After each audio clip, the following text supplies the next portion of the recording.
Welcome, everyone. Thanks so much for being with us here today. This National TAB webinar is all about setting you up for success if you were recently awarded an EPA grant. And if you were not, don't fret. There is still lots of opportunity. So we're going to talk about some of your resources in the meantime and some of the resources you have to improve your application before the next round. Next. So before we get started, just a quick note on logistics. If you run into any technical issues during the webinar, feel free to shoot us an email at the email address below at ucontab@uconn.edu. We'll do our best to help you out. Also, just so you know, today's session is being recorded. We'll post it on the website afterwards in case you want to revisit anything or share it with colleagues. There's also quite a few links on the pages that'll be super helpful for you to revisit later, as well as some contact information. Next.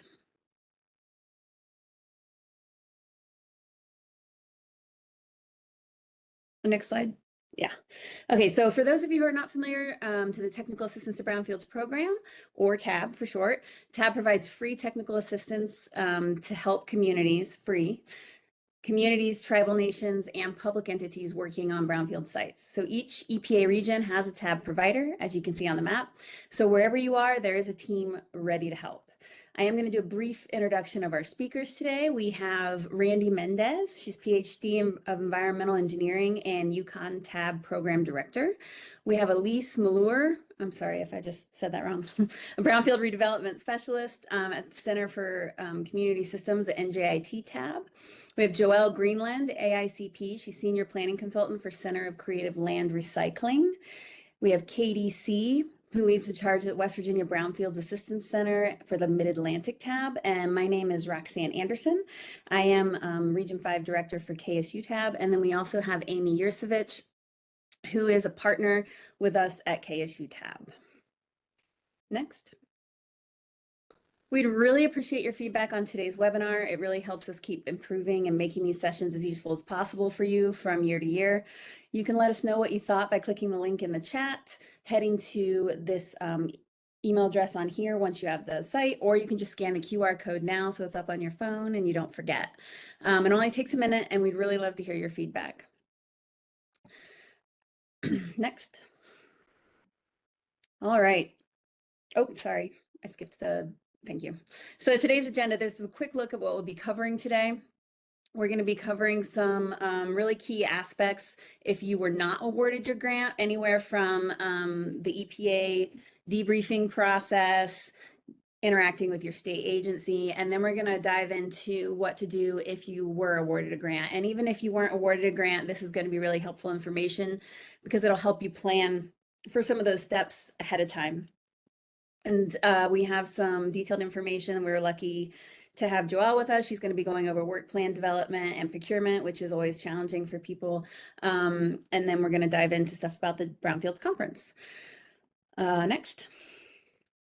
So with that, I am going to pass it off to Katie C., even though it says Seth.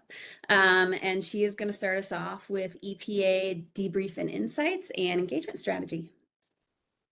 Okay, so while we're waiting on her, since she is having some challenges getting herself unmuted, if we want, since it's not too much out of order, but we can go to the next section, which I believe is Randy.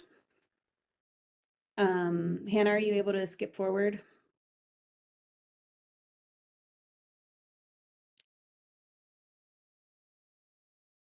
There we go. So we'll go back to Katie. Hopefully she'll be able to unmute herself by then, and we'll just start with Randy. Okay, hi everyone. I'll turn my camera on. Hi everyone, my name is Randy Mendez and I'm the Program Director for UConn TAB, which serves Region 1, so New England as we're colloquially named. But basically my section, I'm going to talk to you a little bit more about in the chance that you didn't get the grant, how to kind of continue making the conversation to move forward by coordinating with your state agencies, working with external resources and events that are free and available to you, and give you some helpful action items for next steps. Next slide. So one of the biggest things that you want to do is make sure that you're maintaining communication with your state. Obviously, states state, this is going to look a little bit different, but you should already kind of have that initial conversation going, given that you likely had to submit your state letter. So continue working with your state, contact the state brownfield coordinator, maintain those communications with updates, ask for support on what further action can be done. So if there were maybe some gaps in information that could be helpful moving forward when you consider reapplying, maybe have that conversation with them to see what opportunities or options you have available for that. Another source of funding that I know Katie's going to talk a little bit more when we go back to her section has to do with the Targeted Brownfield Assessment, or TBA funding. That is something through EPA that I know that there's quite a bit of funding out there right now, that if you have a one-off project, that they might be able to help support some funding for that, and even just small progress steps along the way can help you be more successful when it comes to reapplying down the road. And then, as always, you're going to hear this a lot through this presentation, but we encourage you to continuously maintain communication with your TAB provider. Will be a helpful resource in both kind of the debriefing side of things that Katie will also talk about. Will be helpful with identifying where you might have some other gaps and where we can maybe work together to fill in some of those gaps from the application. Next slide. So some of the things you want to make sure that you're maintaining the conversation and updating the state on is any updates to the site. So let's say you didn't get the grant, but you're able to maybe fund some more assessment work, or maybe you're able to fund through external funding some other progress on the site. So you want to make sure that you're just maintaining that connection and that conversation with the state so that they're up to date on what's going on, and then they can help pose you, or not pose you, they can help present you and give you better advice for moving forward with the application. Next slide.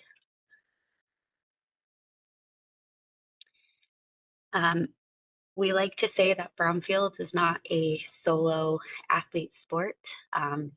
Partnership is super critical in this process. So between your state coordinators, TAB, your community itself, maintain all of those conversations and those partnerships along the way. Even if you're unable to, even if you didn't get the grant, it's still important to, kind of keep up momentum, keep that conversation going by maintaining those partnerships. You want to consider the strength of your partnerships within your grant application. So you might want to consider, in that section, were the people presented in that section going to be providing the best strength? If you're unsure, a lot of TABs and EPA have stakeholder analyses that you can go through to better identify kind of the strengths of key players and stakeholders within your community, and maybe we can help you come up with a team that'll help position you to be more successful the next time you submit. And then once again, like I said, we're gonna plug it a lot of times, work with your TAB provider. So there's a lot that we can do to help support your initiatives with applications, whether it be looking at successful past examples, helping you better understand where there might have been gaps or flaws, and also just more specifically community engagement.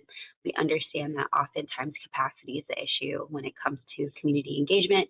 And we did see that for some of the cleanup grants, there was some threshold criteria that were not met based on community engagement side of things.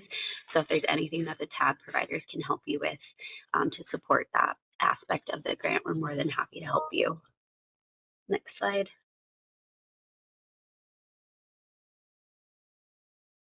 And then, as always, there's an abundance of resources out there. Check with your TAB provider. They're usually pretty good about summarizing when these events come up. Each TAB provider usually puts on their own webinars and workshops and resources. We have this great opportunity where a lot of the TABs collaborated to put on this event as well as our previous webinar. But in addition to that, EPA also puts on various webinars and workshops, and you can find that by simply Googling EPA Brownfield webinars. I believe I link to where you can find it at the bottom of this slide, so that'll be available afterwards. But they have some information and guidance kind of for helping you move forward with the process. Next slide. Another amazing resource for both staying connected, getting more information, and being involved in helping you be successful down the road is the various Brownfield conferences. So there's often both regional conferences as well as national conferences, and this is a plug for the EPA National Conference in August. And if you're able to go, that's great. But just kind of throwing out there that these conferences make for a great opportunity to network, to kind of get your community out there and to better learn from success stories and even some failures from other Brownfield stories. Next slide. So again, ask your TAB provider if you were unfortunately unsuccessful this time around. Ask your TAB providers for more examples of past successful grants. We do have access to some of those, so we're able to kind of share with you. We're also able to help review your grant submission. You know, EPA does offer the debrief, but we can help both before and after the EPA debrief to help you really understand how to take those notes that you were given to help improve your grant. And then we can also help you with and encourage you to develop a timeline for working to prepare for applying again in the fall. As you all know, if you've applied for this, it's a very daunting process. We highly encourage you to get started early. And so if this is something where you're thinking of reapplying, we definitely encourage you to consider creating a timeline for preparing and working with us to help you. Next slide. So action items. So the biggest one is going to be scheduling your meetings. So scheduling that debrief call with EPA. I know each region does it kind of at different times. So just be mindful of that. And it never hurts to be proactive and just request. And then they'll let you know when they'll start accepting and setting up those meetings. Maintain conversation again with the state. It might be helpful to set up a meeting with your state Brownfield coordinator to talk about, you know, what happened with the grant, ways that they might be able to help you improve it. And then again, also a tab to get some support that way. When you're in your debrief session or in any of these meetings, document everything, document ideas, takeaways, notes, everything. Oftentimes we see or meet with these community members where, you know, they're in the meetings, they're listening, they understand at the time, but then when they come and talk to us, they don't always remember everything that was said, and it seems a little, or they're confused maybe by what was said later. So take as many notes. If anything, bring in an extra person to be a note taker, but just make sure that you're recording everything so that you can be successful the next time around. And then monitor for future grant postings, both, you know, EPA as well as any state funding that's available, TBA, et cetera. Join newsletters and, you know, pay attention to what your tab's posting, and they'll likely help you better know the timeline for when the next round of grants is open. And then that concludes my section. So I don't know if we wanted to try to see if Katie can unmute again. So we're going to discuss debrief and insights with the engagement strategy. Next slide, please. Okay, so what is a debrief? It's available annually to mark grant applicants who do not receive funding for the fiscal year in which they've applied. Reasons why you would want to request one are because they provide the applicant with information about why your grant was not chosen for the funding, and it allows you the opportunity to understand the strengths and weaknesses of the application. The window to request the debrief is very brief, so you want to make sure you do it today. EPA Region 1 does not offer this until the fall. For Region 3, the deadline is actually May. You will only get feedback on your application. Not only will you get feedback on your application, but you will also get the perspective of how to improve the application for the next round.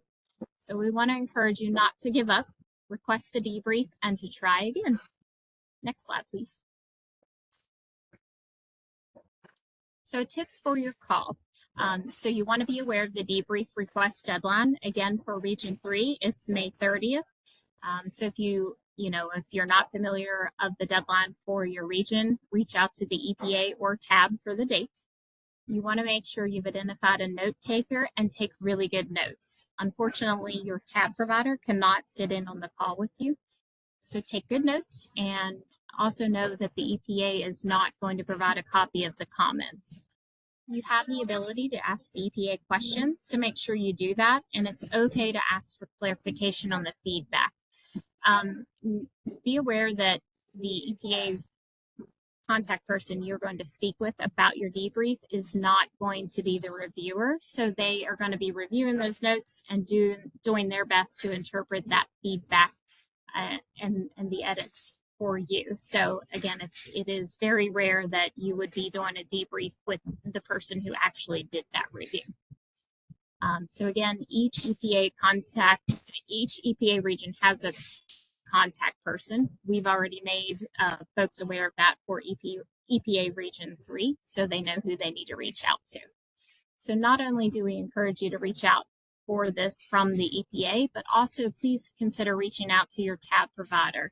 Again, we cannot sit in on your EPA debrief, but we're happy to be able to provide an additional debrief or help provide any clarification for those comments and feedback you receive. Next slide. In the meantime, if you didn't get that grant, we encourage you to consider asking your TAB provider and or your EPA representative about the Targeted Brownfields Assessment, also known as TBA. So this is a very good thing because it can provide information. The EPA can provide more information about the TBA, but what makes this so good is that it's not a grant. It's actually assistance that's provided by the EPA, and it can provide phase 1 and phase 2 environmental site assessments. This is good because it allows you the ability to move forward with brownfield assessments and prepare for future site cleanups. You are at the mercy of the timeline of the EPA with the contractor that they have on hand, but again, you don't have to administer the grant, and it's good because it gives you familiarity with the EPA process, and it makes the EPA familiar with your site and your community. Next slide. When it comes to engagement, it's really important, and we want to make sure you understand that TAB can help with the many steps of this process. This can include actually assisting with the initial community contact and coordination. So if you're not quite sure how to start, we're happy to help coordinate that with a virtual meeting or an in-person meeting. You want to make sure that you work with the community to understand who the community champion is. You really want to have someone identified who's going to help carry that torch, because a lot of times it's not going to be the actual government, the local government, but it's going to be some stakeholders who are really vested in seeing a site cleaned up and turned around for active use in the community. So services that TAB can provide to help with the engagement strategy includes site inventory, so actually identifying those brownfield sites, visioning, community engagement, your budget and task alignment, as well as leveraging stakeholders and their various skills and strengths. So it varies according to each TAB provider's abilities. So we encourage you to reach out to the one within your region and understand their capacity to be able to help you. Also, you want to think about the timing for your community engagement assistance. So as you gear up to hopefully look to apply for the next round of applications this fall, you want to think about starting to prepare for community engagement in the summer. So get on the radar with your TAB provider, make sure you figure out a good time to start meeting and do it in this downtime. And this is going to be something that helps build a really solid application. Also, please be timely about the grant review when it comes to getting it before the TAB provider.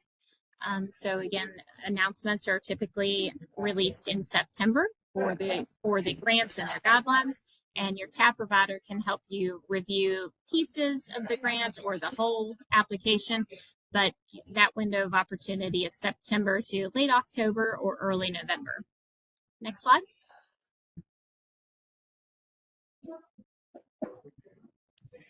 It's important to engage the community, again, as I just discussed, for identifying target priority areas,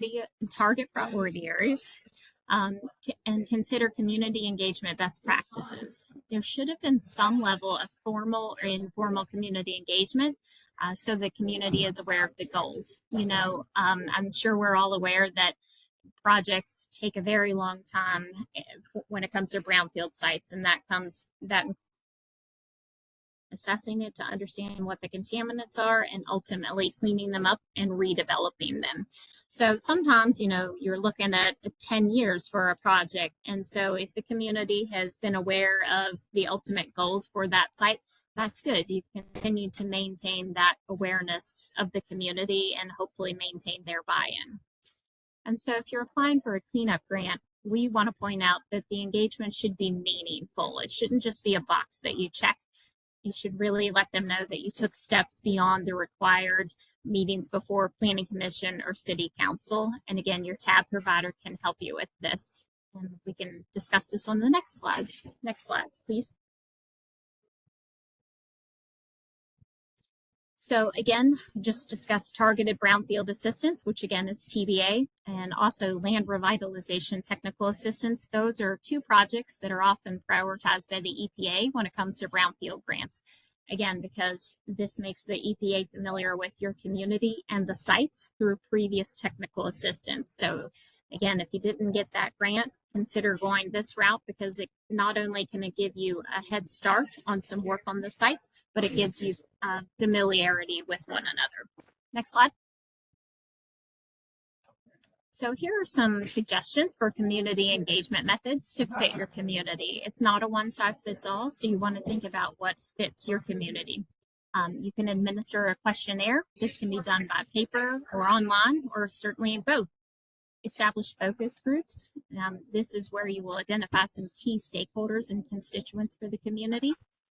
Facilitate public information gathering and planning workshops. This can be done in some various ways. You can do a longer kind of charrette process over 3 days, or sometimes we've actually done them in just a half a day or a few hours. It just depends on the amount of information you want to glean, and then also the availability of the community. And you can also consider forming some action-oriented working groups. And then you want to think about setting up a stakeholder group for the transition from planning to actual implementation of the project. So the stakeholder group would be able to help guide that process from the beginning to the end. Next slide. How to get stakeholders interested and feeling comfortable. Again, it's not one size fits all. What fits your community is not going to be the same for someone else in your cohort. So you want to have key stakeholders who encourage participation. Though that is your best way to get into the community, because they know the community and they can relate to the community, and they are the ones who truly understand what the community wants to turn around. We are happy as your tab provider to help in all these ways, but again, we are not living in the community, so you want to make sure you're really bringing in the community to let them know that it's important to encourage their participation and feedback. You want to make it easy to attend. The venue where you hold the community meeting should be accessible. The meeting time should be considerate of the schedule of the community. So if it's retired, if it's a community with a lot of retired citizens, you can typically hold a meeting in the day. But if it's a commuter community, you may want to think about having it in the evening for the best turnout. Consider some childcare or activities. This may just be some games and coloring pages. Can be some ways to include younger kids in the actual planning process. They really enjoy that.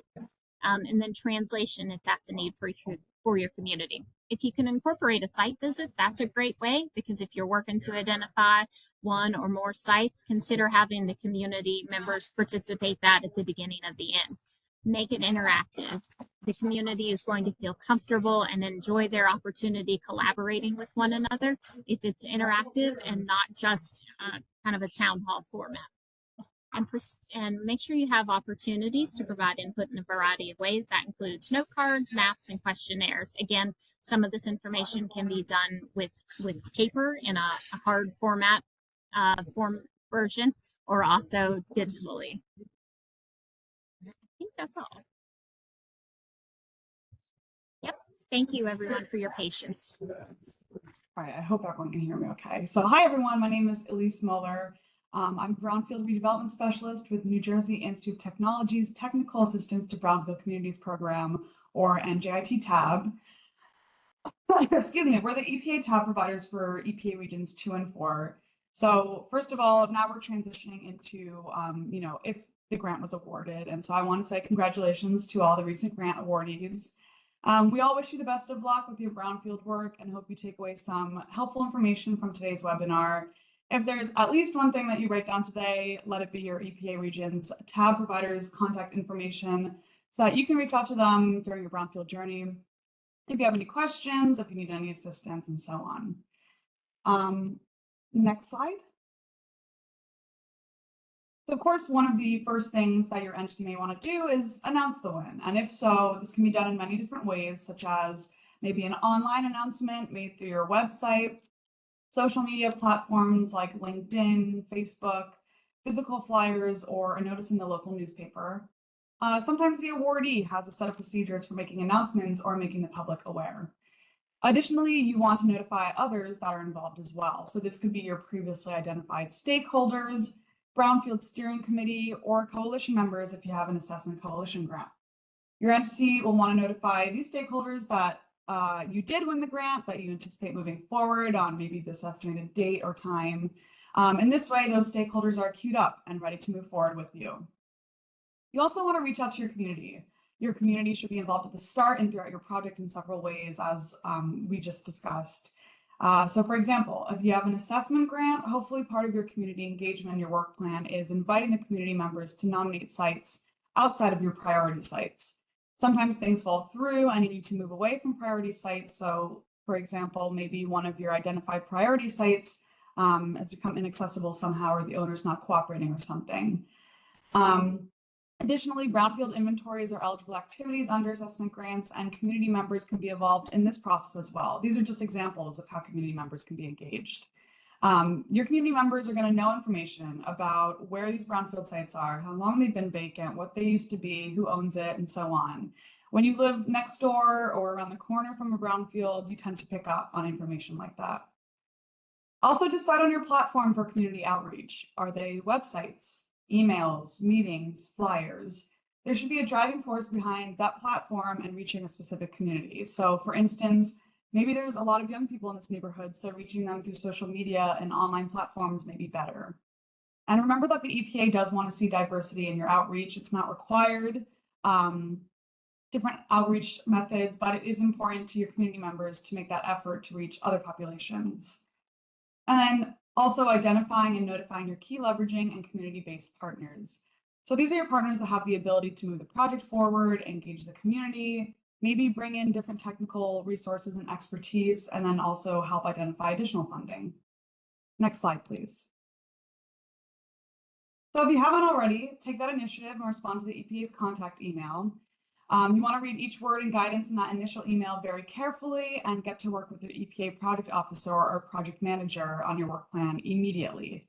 And as you continue down that road, just make sure that you're continuing to stay in contact, staying in touch, and also making that initiative to communicate with your PO or PM, project officer or project manager. The EPA also provides training calls and webinars for grantees on various topics like procurement and compliance. So take advantage of those resources that are already out there for you, or maybe future resources that may reflect changes in project requirements over time. Stay updated and tuned with those events by signing up for news from the EPA, following them on social media platforms, and so on. Next slide, please. In addition, the EPA has created a series of self-paced grants management modules. So make sure that you follow them to completion. If you don't fully understand something in the modules, you can reach out to your project officer or project manager.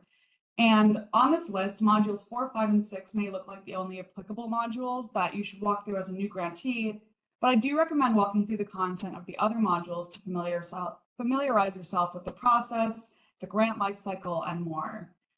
So just kind of going through these 6 modules, Module 1 provides foundation of understanding how the EPA uses grants to achieve its mission, including the types of assistance agreements used by EPA, the phases of the grant lifecycle. Module 2 covers the EPA's requirements for demonstrating financial management system and internal controls capability, and EPA grants management policies and procedures, which can also help identify potential areas of weakness. Module 3 includes an overview of how to find grant opportunities, how to prepare and submit a grant application and budget, been there, and the EPA's process for evaluating applications and notifying applicants. Now, Module 4, accepting a grant award. This describes the process and procedures for accepting an EPA grant award, from the initial notification to the procedures for reviewing and accepting the award documents, including grant award agreements, budget and project periods, and the terms and conditions. Module 5, this provides guidelines and information about managing an EPA grant in accordance with the EPA's grant regulations and the terms and conditions of this award.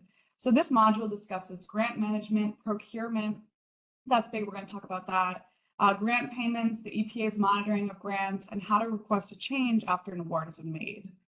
And then finally, Module 6, this reviews guidelines and information about closing an EPA grant in accordance with the EPA's grant regulations and terms and conditions. This module covers your closeout timeline and also some necessary forms, disposal of equipment, and then how to manage a successful closeout. And with that, I'm going to hand it over to Joelle Greenland with Center for Creative Land Recycling tab. Thanks, Elise. Hi, everyone. Okay, we've gotten to work plan and procurement, everybody's favorite subject. First, as Roxanne had originally stated, I am a senior planning consultant with the Center for Creative Land Recycling. They are the tab providers for regions 9 and 10. I'm also the founder and principal of Greenlands Consulting here in Vermont. Anybody in New England, please tell somebody to put down the Jumanji dice. We're kind of tired of the nor'easters and the winter weather here, so that's just a separate little PSA. So I'm a bit of a unicorn. Anybody who's worked with me, I have been where you are. Okay, so a brownfield practitioner and have been in the brownfields arena for over 3 decades. I'm a certified planner, but I have written, secured, managed, and all the grants and projects. So we're going to cover work plans and procurement in 16 minutes. Usually this is over 2 hours, but there are links in the slides to the full webinars. And I encourage you to go to these webinars because there's a lot of other secret little sauce things that you should be aware of as grantees. And also for people who don't have a grant, you'll get the inside scoop now so you can understand what is to be expected when you're expecting a grant. Okay, so next slide, let's get into it. Work plan. First and foremost, here's a PSA. It's one word. It's not 2 words. It's one word. Okay, that drives EPA a little crazy, so I made sure we put that in here right now. So here's a link to the webinar, the full kit and caboodle. Okay, next slide. I love giraffes, by the way. Anybody who knows me already knows that. Okay, so what is a work plan? Some of you already have grants previously, so they know what a work plan is, but essentially it is your playbook. It is a legally binding document. So it's the document that basically guides what you're doing with the funds you're getting from EPA, right? Okay, it's as simple as that, but it's a very important document. I love trees, but this is the one document I always printed out and had at hand's length on my desk, okay? Next slide. Why do you have to have one? Well, you have to have one, okay? Right now, everybody, congratulations on everyone who recently got an FY25 grant. However, you are a new awardee. You are not a cooperative agreement recipient. That's a CAR. And you'll know that when you get into acres. And you'll know acres when you begin to do quarterly reports and all that reporting stuff. But right now, you are a awardee. That's it. So until you get in your work plan and it's approved and you receive your cooperative agreement, you do not actually have a grant. Okay, next slide. We're going to go really fast here. So where to start? Okay, in years past, I've heard from people who just got awarded that they found out the day before the actual big announcement that EPA had. Usually that was 2 weeks before. Now, yes, you guys know, you're laughing at this, but this email, okay, you'll know when you get it, okay, it's ginormous. Somebody said it. I'm not sure if it was Elise or Randy. Read this email. I know it's ginormous. It's bigger than the CVS receipt. Seriously, you got to get it. Okay. So read this entire email. Now, I know you plan on spending the rest of, the 4 years or whatever, and you're never going to change jobs and everything, but please, for the love of God, okay, save this email somewhere that for succession, right? Planning, save this somewhere so that other people can get access to it. It has every single resource in it, okay? Your templates for your work plans, other things, okay? Let's just leave it at that. Keep going. Next slide. Okay, so consistency, right? So when you wrote your grant, and if you had a consultant write your grant, be very careful with using your grant copy paste right into the work plan, okay? Because if the consultant wrote that and they are planning on bidding on the work, you need to be careful about just copy pasting from your work plan, from your grant into your work plan, okay? For obvious reasons, okay? So paraphrase, just summarize. You do not need to be, putting in the huge project description, okay? From your grant. Please don't do that. The work plan is essentially at the end of your grant, when you're closing it out, it needs to match the closeout report with your work plan, okay? So you just need a bit of the project of what you're doing, the target area, what you plan on, doing with the assessment money or the cleanup or whatever, right? Okay, so you get the idea. But the budgets need to align. Can you change the budget? Sure, but for right now, you new grantees, get your work plan in as soon as possible. Get that first draft into your project manager, project officer, okay?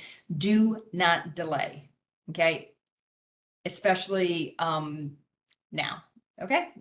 So we'll leave it at that. So next slide. All right. When you get the templates, at least in Region 10, okay, Region 10 does amazing job, and 9, right? Everybody does a great job. But in Region 10, they use templates that have blue kind of prompts, right, for you. So you shouldn't have blue language when you provide the final, okay? When that final work plan is done, don't expect to hear it's approved, okay? If you don't hear anything once you've sent it into your project officer and they say, I think it looks good, right? After a couple of times going back and forth, maybe you just get it right the first time. Assume that it has gone on to grants management to then get the final approval. You're hoping not to get that back, okay? This is why it's so important to work with your project officer, because your project officer has seen these, right? They have a good idea of what needs to be included. And if they say, need a little bit more on that budget narrative, take their advice and do it. The worst thing you can do is not take their advice and say, no, I think we're fine. And they're going to say, no. If it comes back, it's only going to delay your position in line for being reviewed, okay? There's a lot of grants out there. And grants management office has a lot to get, done. So get your place in line, right? So this will look a lot of it will look similar, but keep going to the next slide. Okay, typical components, right? Kind of looks like the grant, sort of, right? This should not alter too much, guys, because you still need to have the spirit of the grant. You can't do a bait and switch, right? You can't all of a sudden say, you know what, we're going to put $100,000 in personnel and take it from contractual. Can you modify the budget? Yes, but talk to your project officer, but only within certain parameters, okay? Leave that later, okay? And you do want to modify your work plan later once you get into things. Maybe you have to, modify the budget. Maybe you have to modify some of the tasks. Maybe you put in that you put 24 community meetings and you realize that, that was a little bit over, zealous. Maybe it's really just 2 a year. Okay, you get the picture. Next slide. Like I said, we got to get this done in 16 minutes. And yes, I know, I I got more time, but seriously, there's a lot to go over. Details, guys. I cannot stress this enough. You have to have details. Grants management, and now more than ever, right? There is a high scrutiny of what money is being spent on. It is not just enough to say office supplies. Nope. I mean, I've seen where it comes back and says, nope, we need to know how much was the mouse, like how much is that mouse, how much is that computer, how much are the pencils, how much. You really need to get it down to details, okay? The more details, there's less of a chance it's going to come back. Next slide. Submitting your draft work plan. Okay, this is what Region 10 is, but read that email. I'm just going to call it the CVS email, okay? Read the Star Wars email, the CVS receipt email. Read that email, okay? It'll give you instructions as to how you should submit the work plan. For example, right here, right? The name of the selectee, what's the year, right? What's the grant, and what the date is. Because every time you revise a work plan, it's going to have the initial approved date of the work plan, right? When you submitted it. And then let's say a year from now, you need to modify it. On that title page, you'll have work plan revision, REV, right, colon, and you'll put the new revised date. That then becomes the approved work plan, okay? And that's the one that they're going to use when you go to close out the grant so that they're aligned, okay? I highly recommend you doing an audit of your work plan at least 6 months before you close out your grant to make sure they align. If they don't, that's going to make it hard to close out a grant. Okay, next slide. Okay, here are the do's, right? I'm not going to read this. You guys can read this, right? Okay, just coordinate internally, right? This is a big one. What you're going to do. Now, I've said this when I work with people with, when they are writing their grant. Hey, if you're lucky, right? Let's keep positive that you're going to get your grant. And if you do, don't plan any vacations Memorial Day and June, because you're going to be working on a work plan. Okay, just letting you know. So you have to start coordinating now. Okay, if you need sign-offs, if you need people to have input or whatever it is, make sure your team is together and understands the deadlines that you have coming up. Okay, please, please, please reach out to your project officers, your project manager, whoever they are, and say, hey, I understand you're your project manager. I can't wait. Going to have your work plan to you, yada, yada, yada, right? Hey, start making those relationships. Like they said before, start reaching out to your stakeholders. This includes your environmental agencies, right, in your state. We got a grant. We can't wait to work with you, right? You had to get a letter from them. So, just start making those relationships so it's a lot easier to get people's attention when you need them, okay? So I've already said, discuss modifications to the PO. Case in point, guys, if it's not in your work plan, then it's not eligible for reimbursement. There you go. So if you want to have a, let's just say you want to travel to the National Brownfields Conference, but you didn't put it in your budget, right? It's not in your work plan.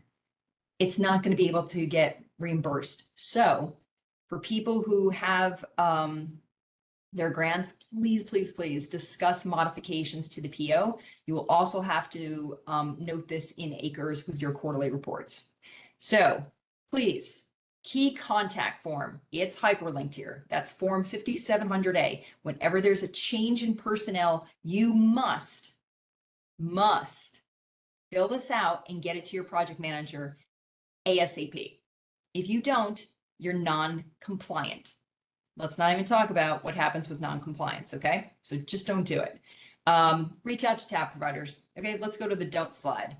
Do I have a don't slide? I'm pretty sure I do. Yeah. Red flags.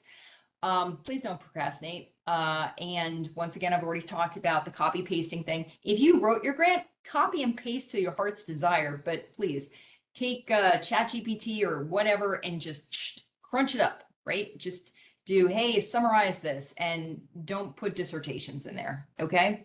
Don't Don't use a consultant who intends to bid. And please, you cannot use a consultant to do your work plan who intends to bid, right? Just don't even do it. Don't go there. Okay. Don't change your budget, whatever, without getting authorization from EPA. All right, let's go on. Next slide. Here are your takeaways. When in doubt, please ask your tab providers. We're all experienced with this. Please review the 3 key documents, right? Your cooperative agreement, of course, that email, but your cooperative agreement, have your work plan, and your terms and conditions. I cannot stress enough the terms and conditions that you need to be aware of, the programmatic and administrative requirements. Those are 2 different things, okay? Work with your PAs, your project PAs, project managers, project officers, review your cooperative agreement, your work plan often, and check out the full webinar on the dynamic blueprints. Next slide, and let's get into procurement. Yes, lovely procurement. Okay, so there is a 2-day part series of procurement. I do these webinars. The first one is about procurement itself and the solicitation, yada, yada, yada, and then contracts and contractor management. Okay, so let's get into this. Next slide. What is it? It's basically the process of obtaining products, goods, and services. When you have your EPA grant, it's federal awards. Everybody does this, okay? So if you want to spend the money and you have certain, there's ways of procuring, right? There's 5 methods, and we're going to get into that. But you have to do it, okay? These 2 documents are your best friends, and they are being updated. Okay, the one on the right is a companion piece to the competitive methodology, okay? But the EPA's best practice, it's 27 pages. It's your best friend with procurement.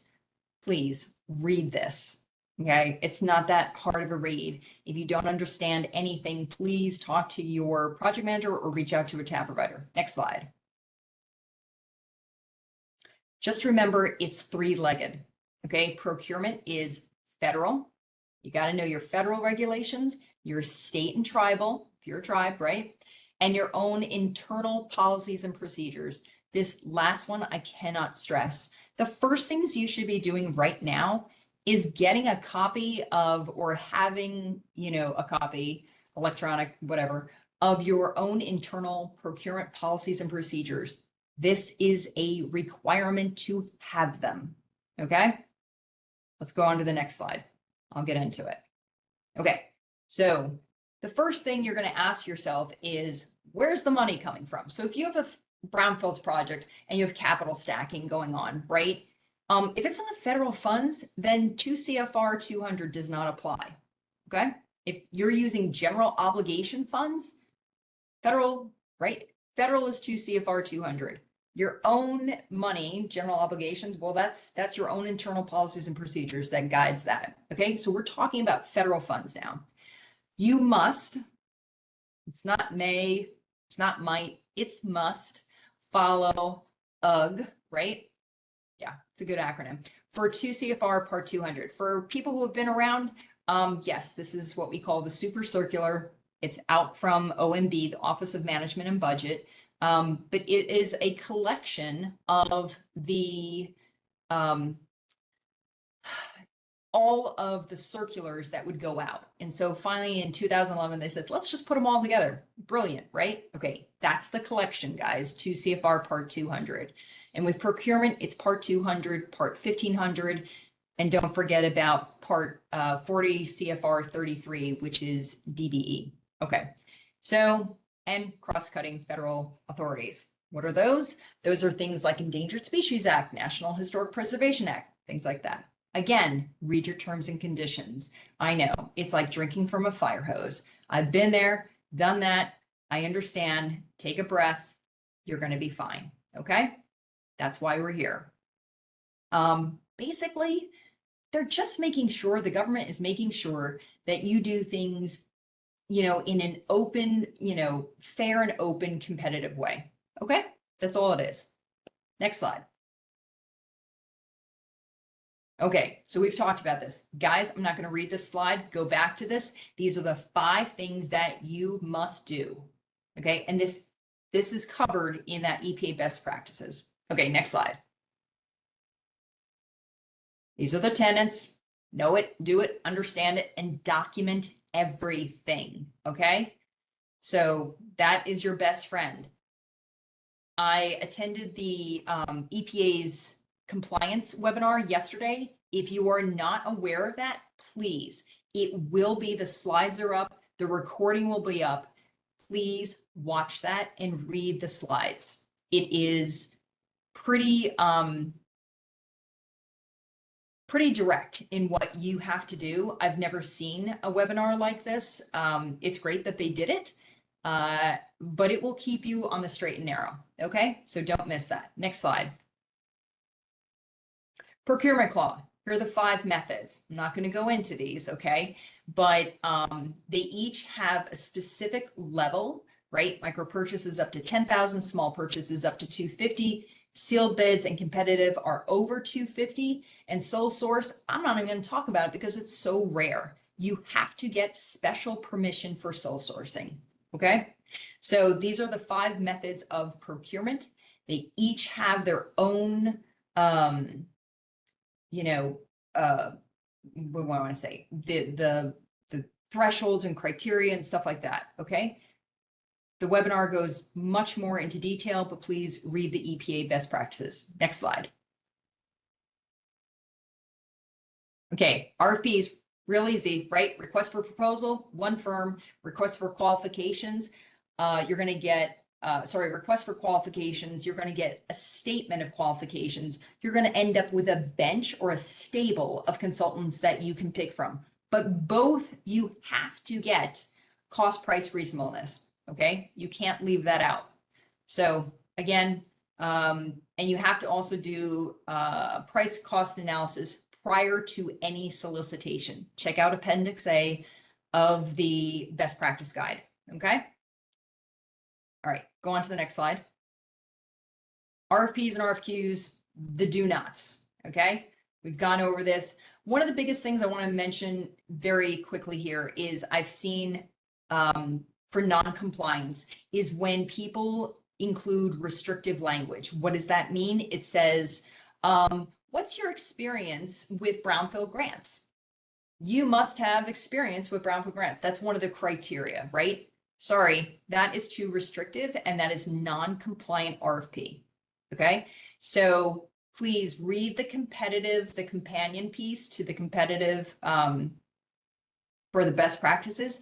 It will give you a list of criteria that you can use that are okay in EPA's book. Okay, trust them. I use that chart and never have, I've developed a chart and it's never been questioned. Next slide. Develop the SOW, here are the components. I'm seeing the time. So develop the SOW, here are the components. No, not the pig, but make sure that your SOW aligns with your needs and your goals. Next slide. Building a solicitation. There are a lot of things in a solicitation, but I'm going to tell you the biggest thing is the SOW, okay, the scope of work. And of course, the project timetables and all the, make sure you have a legal review. Seriously, I review these things for, our region. However, make sure that you work with your project officer. Is it a mandatory thing? No, but you can get insights and also legal review. Next slide.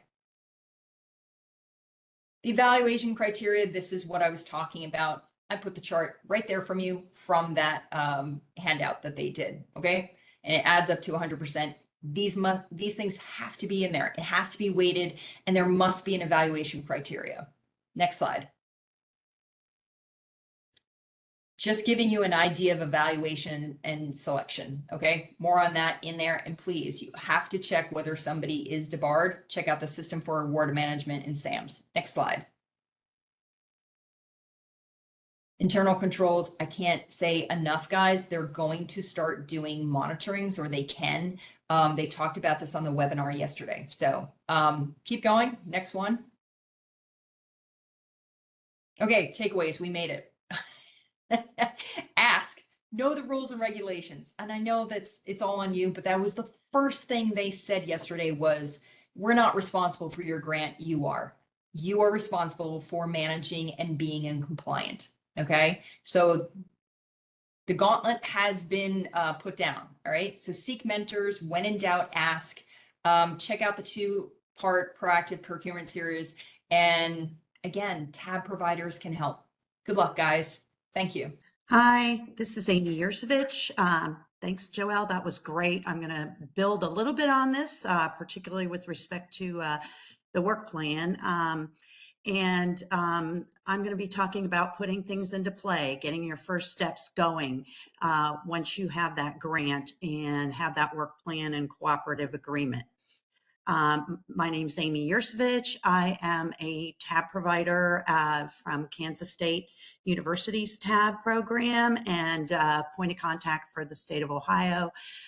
In my previous life, I was an Ohio EPA program manager for both the brownfields and the voluntary cleanup program. So I've had experience working with communities from both the tab end as well as the state end. So next slide.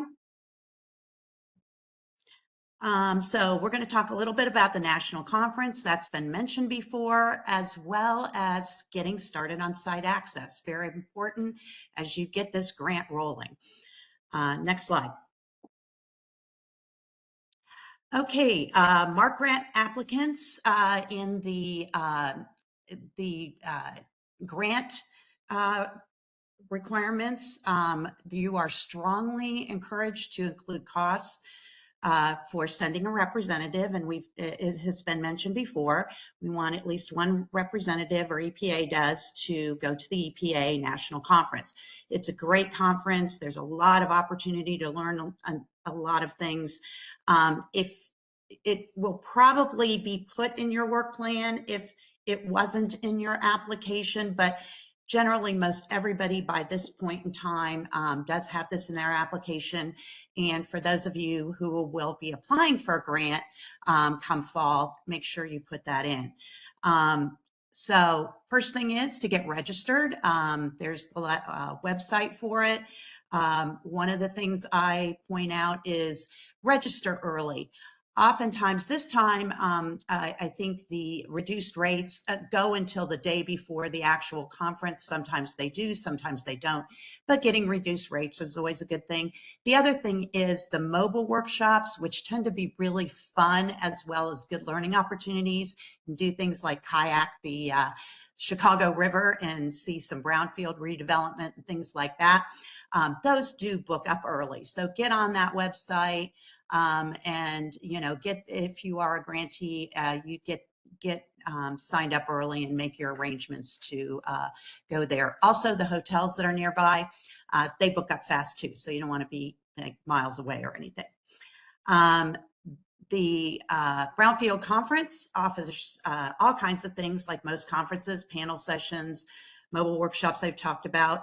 Brownfields University has been a component of it for quite a few years, and it's really good. They'll have things like Brownfields 101 for beginners, 201 for intermediate, and then even some advanced classes. They'll do things like funding for infrastructure. So maybe you need some additional infrastructure, and you may have talked about how you're planning to fund it or things, but this might offer more grants or more financial incentives and availability for that sort of thing, or how to sample this type of site. Say you're doing urban gardening or an urban farm. They're going to go through this. So these are classes, so to speak, that are very helpful, and something that I would encourage everybody to try to attend if they can. Next slide. All right, site access, very important. We need to start with our high priority brownfields. You all named them if you are a grantee, and you all named them in either an assessment grant, whether it's a coalition grant, a community site assessment grant, or state and tribal. or multi-purpose, which we didn't have this year. But anyway, anything that's going to have an assessment, you were required to name a certain number. It depends on the type of grant, but certainly at least one site in every priority priority area that you have named, target area, I should say, that you've named in your grant. So I'm hoping that you've already, talked to the owner, talked to the land bank, whoever is taking control of this, so you can get site access. For those of you who will be applying this fall, definitely be proactive on that, because it makes things go a lot better, as you can imagine. Once you get past those priority sites, if you remember, in your actual grant application, section 4.1a to be exact, you mention a plan to add additional priority sites. So if you still have money left over, in most cases you will, based on grants I have seen, you're going to have some type of a plan or scheme to get that prioritized. And that will end up going in your work plan. One thing I do want to mention, I know Joelle said they're very similar to what's in the grant. I know in Region 5, the project officers definitely like to see, when they're starting working with you on the work plan and you start drafting it, they want to see exactly what is in your application. Now, there may be some wiggle room in certain areas, like, if you didn't say you were going to send someone to Brownfield, but they really want to be able to turn that application into the work plan. So if you've got a plan, as you would put in for your grant, for how you would prioritize sites for assessments, likely in your target areas, you are going to need to mention that, or basically talk about that and put that in action. Maybe you're adding points depending on what the infrastructure is at a site, how close it is to maybe sites that are already being developed in a corridor, access to transportation. There's, all kinds of different opportunities to say, we're going to add points here, or we're going to, base our, 1 through 10 of our sites on these types of things. But be ready to start prioritizing those sites. One of the things that's been mentioned before that's very helpful if you are looking to apply for a grant is have a brownfields inventory. You may already have one as a grantee, but if it's old and you need it updated, or maybe you just have a list of sites that you've been working on with your community, this is something TAB can help with. So we can help even after you have the grant with some of these activities, and Brownfield Inventory is a good one. We've worked a lot with updating them or trying to include sites in target areas where you're really focusing on now. So make sure that you've got something going there. And if you need help from TAB, definitely ask your TAB provider. Okay, and then other things to consider to add to that inventory, or priority sites, are ones that obviously the community has recommended. If you've had previous community meetings, a lot of times you're going to do some work ahead of time, as has been mentioned, to do some outreach, and maybe you've heard about sites and areas that you're going to list as target areas. Those sorts of things are you're going to want to add to your inventory or your priority list. Also, I just mentioned sites that police or fire department have mentioned as hazards. That often comes up. Somebody likes to set fire in an old industry building, or, people are hanging out and doing illegal things in these buildings and causing a lot of problems for your fire and police officials. Those are probably ones you want to have as priorities as well. Next slide. Project outreach. So you're going to need to start your outreach really quickly. And most grantees will start out, if they receive a grant, they'll have in their application that they want to, have a public meeting, within a month of awarding the grant, or maybe, developing the work plan or something like that. So do assign somebody. This person doesn't have to be their whole, it doesn't, the responsibility for everything doesn't have to fall on them entirely, but they need to check off these boxes. And I do apologize. My slides tend to be a little denser. I kind of wrote them so you could check off things as you're looking at prioritizing sites and setting up your outreach program and things like that. So, somebody that is going to be coordinating and organizing public meetings, conducting outreach, ensuring that the outreach, has been mentioned before, has attendees that, are a diverse group and of local entities in the target areas, and have it so that they're able to attend. So we have things as like childcare was mentioned, but also having meetings in the evenings. Also, a lot of grantees I've talked to have done meetings on the weekends. If they've got some kind of event going on in their community, it's a good chance to, get with people, maybe have a booth or whatever, and try to draw people in over time and talk to them about what's going on and get their input. And of course, making sure that you give them time to give input. If it is a meeting, make sure that there's in the agenda, there is time for them to ask questions. Maybe you hand out question cards ahead of time, and people who don't like to stand up and talk can put their name down or just put the question down. And that way they don't have to state the question, but they can get an answer to it. It also serves as a good warm up for the speakers to say, do you want to ask questions? Here's some that are here. And it prompts people to ask more questions, obviously. Are you doing fact sheets? Are you doing brochures? Are you doing public service announcements?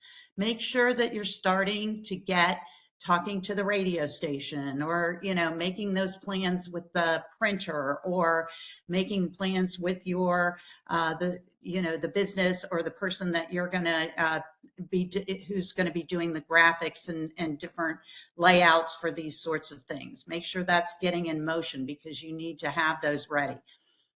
And also, just to add on, if you have a coalition grant, not only are you considering members that are important to the community and the target areas, but you also want to make sure that each non-lead member of the coalition is involved in these meetings and involved in this outreach, and have their ability to consider things and give input to the lead on the coalition grant. Next slide. Administrative setup. This is the least exciting, but necessary. We'll move on. Next slide.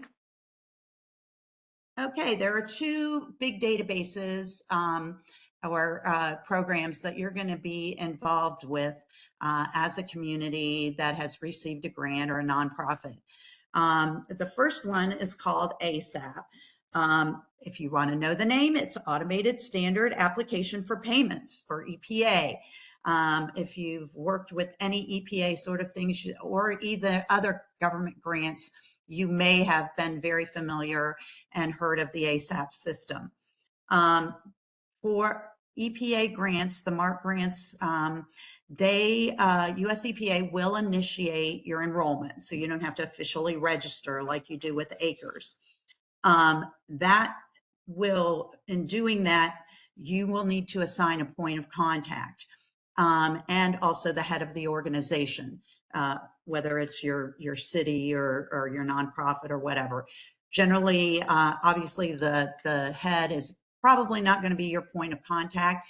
You can name other points of contact, and you'll also need to name a payment requester, and that is going to be the only one that can actually draw down funds from ASAP. So money will be put in there once that point of contact answers a number of questions to kind of finalize the registration that EPA has started in this, so that you can so your organization can get your grant money actually put into this system and start drawing down on it based on what you have in your work plan, as Joelle mentioned.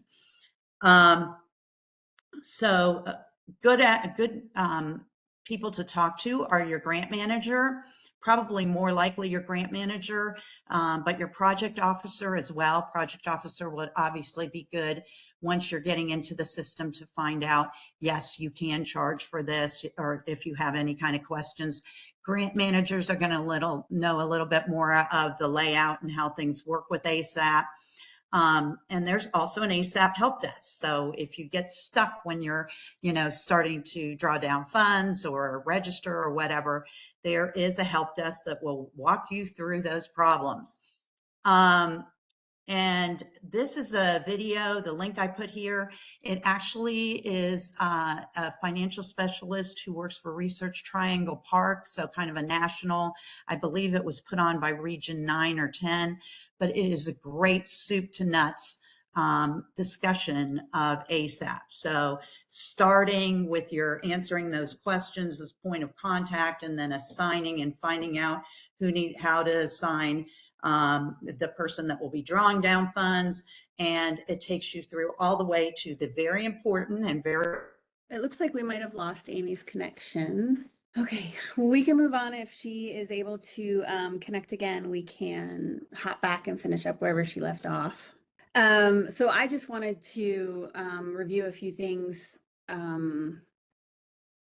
before we end for the session. I just want to make sure that you guys are able to go back and review all the slides. Like everyone mentioned, they are going to be available. There's a lot of information on here, but action steps are just to make sure that you review everything, read everything through, write down all of those due dates that are coming up, schedule regular check-ins with your PO or PM.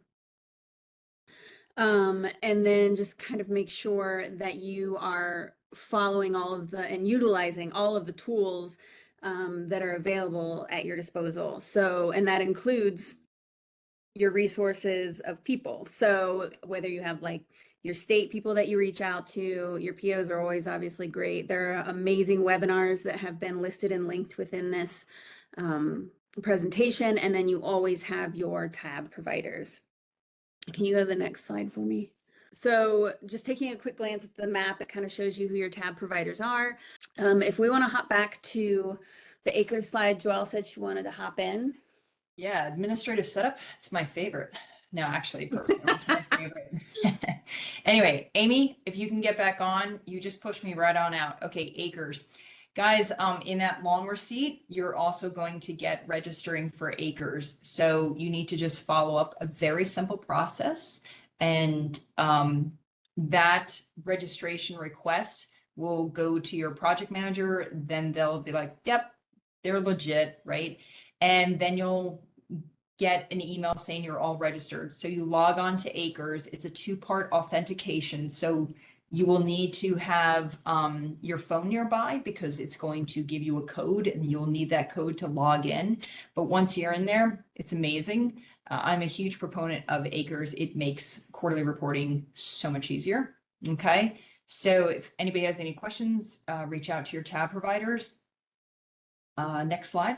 Yeah, so acres, if you guys need any help with acres, they also have, I don't know if it was already mentioned, I might have missed it, but if you are able to attend the Brownfield conference, they have acres sessions that you can attend for that to kind of help you get started on that, because it can be a little overwhelming. It is not the most user-friendly, but it is also not super difficult once you start using it, and it does keep things fairly organized, and your tab providers can help you with that, as I mentioned.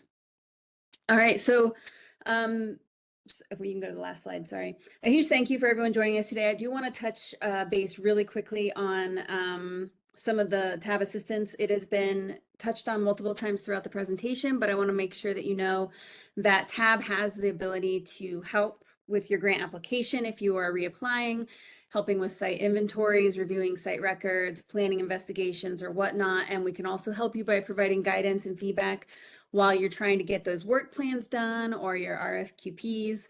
It can be all a little overwhelming, and your providers are here to help you. And if you haven't already, now's your chance to take a moment to click the link or type in the link or scan the QR code to fill out our survey. We really need your feedback on today's webinar. It'll only take a second and it helps us make these sessions better. So please don't make us beg. Fill it out. Thank you for everyone. If you guys have any questions, we do have a little bit of time. You can put them in the chat and our speakers can help answer those as we go. And with that, I just want to say thank you and have an excellent Thursday.